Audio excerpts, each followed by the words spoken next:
ઘણા વખત પહેલાની વાત છે. એક અતિ સુંદર ટાપુ પર બધી લાગણીઓ અને ગુણો સરસ મજાના ઘર બનાવીને રહેતા હતા. સુંદરતા, આનંદ, ઉદાસીનતા વગેરે વગેરે એકબીજાની બાજુમાં રહેતા હતા. એ બધાથી દૂર સાવ છેવાડેના ઘરમાં પ્રેમ રહેતો હતો. એક દિવસ સવારે એક પરીએ આવીને બધા ટાપુવાસીને કહ્યું કે તે દિવસે સાંજ સુધીમાં ટાપુ ડૂબી જશે અને તળિયાને જે દરિયો હોય ને એના તળિયે બેસી જશે. બધી જ લાગણીઓ તેમજ ગુણો પોતપોતાની હોડીઓ લઈને ટાપુ પરથી પ્રયાણ શરૂ કરી દીધું. ફક્ત પ્રેમ શાંતિથી આટા મારતો હતો, જાણે એને જવાની કોઈ ઉતાવળ જ ના હોય એમ એ ફરતો હતો. બધાને નવાઈ લાગી, પણ સૌ પોતપોતાની રીતે ભાગવાની પેઢીમાં હતા. એટલે પ્રેમની પંચાયત કરવા પણ કોણ બેસે? હકીકતમાં પ્રેમને આ ટાપુ પર ખૂબ જ વહાલ હતો. એ છેલ્લી ક્ષણ સુધી આ ટાપુની જોડે રહેવા માંગતો હતો. જેમ જેમ સાંજ પડવા લાગી તેમ ધીરે ધીરે ટાપુ પાણીમાં ડૂબવા લાગ્યો. પ્રેમે ટાપુને ખૂબ જ વહાલ કર્યું. એની જમીનના કણે કણે ને એણે વહાલથી નવડાવી દીધો. આખો ટાપુ પ્રેમ થઈ ગયો. હવે પાણી વધવા લાગ્યું. જ્યારે પ્રેમના ઘૂંટણો પાણીમાં ડૂબવા લાગ્યા ત્યારે એને થયું કે હવે ટાપુ છોડીને જવાનો સમય આવી ગયો છે. પરંતુ પ્રેમ પાસે તો હોડી પણ નહોતી. મદદ માટે બૂમ પાડવી તો કોને પાડવી? બસ તે જ વખતે ત્યાંથી સમુદ્રની હોડી નીકળી. પ્રેમે પૂછ્યું કે બહેન સમૃદ્ધિ, તો મને તારી હોડીમાં જોડે લઈ જઈશ? નહીંતર હમણાં હું ડૂબી જઈશ. સમૃદ્ધિએ પોતાની હોડીમાં એક નજર નાખીને કહ્યું, માફ કરજો પ્રેમ, મારી આખી હોડી સોના ચાંદી તેમજ હીરા ઝવેરાતથી ભરેલી છે. એમાં તારા માટે ક્યાંય જગા નથી. આટલું કહીને પ્રેમ તરફ બીજી નજર પણ નાખ્યા વિના સમૃદ્ધિ ચાલી ગઈ. એની પાછળ હોડી લઈને આવતી સુંદરતાને હાથ હલાવીને પ્રેમે જોરથી બૂમ પાડી, હે સુંદરતા, તું મને તારી હોડીમાં લઈ જઈશ?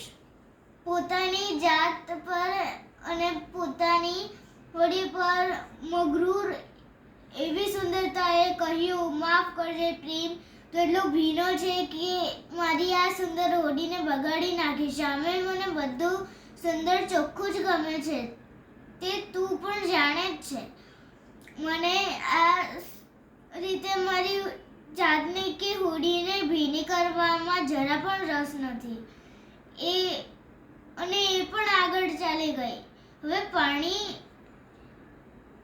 હવે કેક સમાનું થઈ ગયું હતું. ત્યાં જ પ્રેમે ઉદાસીનતાને હોડીને પસાર કરતી જોઈ.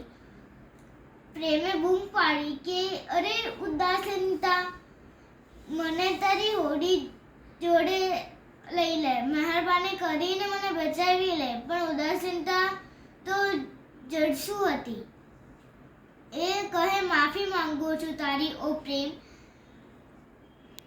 હું એટલી બધી ઉદાસ છું કે તું મને એકલી જ રહેવા દે.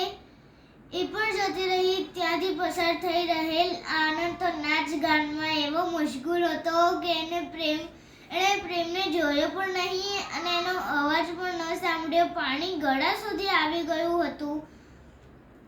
પોતે હવે સદાને માટે ડૂબી જશે એવો પ્રેમને ધ્રાસકો પડી ગયો. એ જોરથી રડવા માંડ્યો.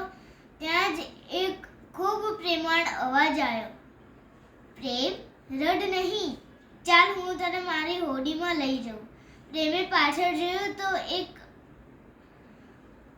અખડાધજ વૃદ્ધ માણસ પોતાની હોડી લઈને ઊભો હતો.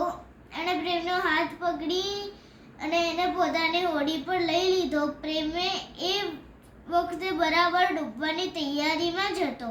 અચાનક ઉગરી જવાથી પ્રેમને થોડીક વાર હતપ્રભ થઈ ગયો. એ કંઈ જ બોલી ન શક્યો. પેલા વૃદ્ધે એને કિનારે ઉતાર્યો તો પણ એ કંઈ જ ના બોલ્યો, બસ મૂંગા મૂંગા. વૃદ્ધને તેનો આભાર માન્યો. પેલો વૃદ્ધ માણસ તો પ્રેમને ઉતારીને પોતાના રસ્તે આગળ ચાલી ગયો. અચાનક પ્રેમને યાદ આવ્યું કે ડૂબી જવાની વેગમાં અને બચી જવાની ખુશીમાં પોતાને બચાવનાર વૃદ્ધનું નામ પૂછવાનું તો ભૂલી જ ગયો.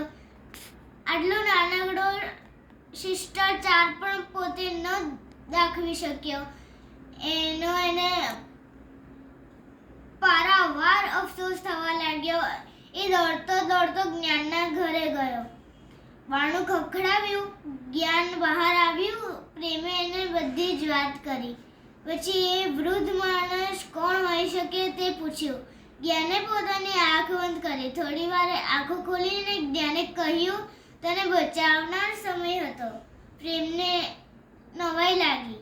એનાથી પૂછાઈ ગયું કે હે જ્ઞાન, જ્યારે કોઈ જ મને મદદ કરવા તૈયાર નહોતું ત્યારે ફક્ત સમયે જ મને શા માટે મદદ કરી? જ્ઞાને ગંભીરતાપૂર્વક સદીઓના અનુભવવા નિચોડ જેવો અવાજ આપ્યો, કારણ કે ફક્ત સમય જ જાણે છે, સમજે છે અને સમજાવી શકે છે. પ્રેમ એટલો મહાન છે અને એનું મહત્વ શું છે?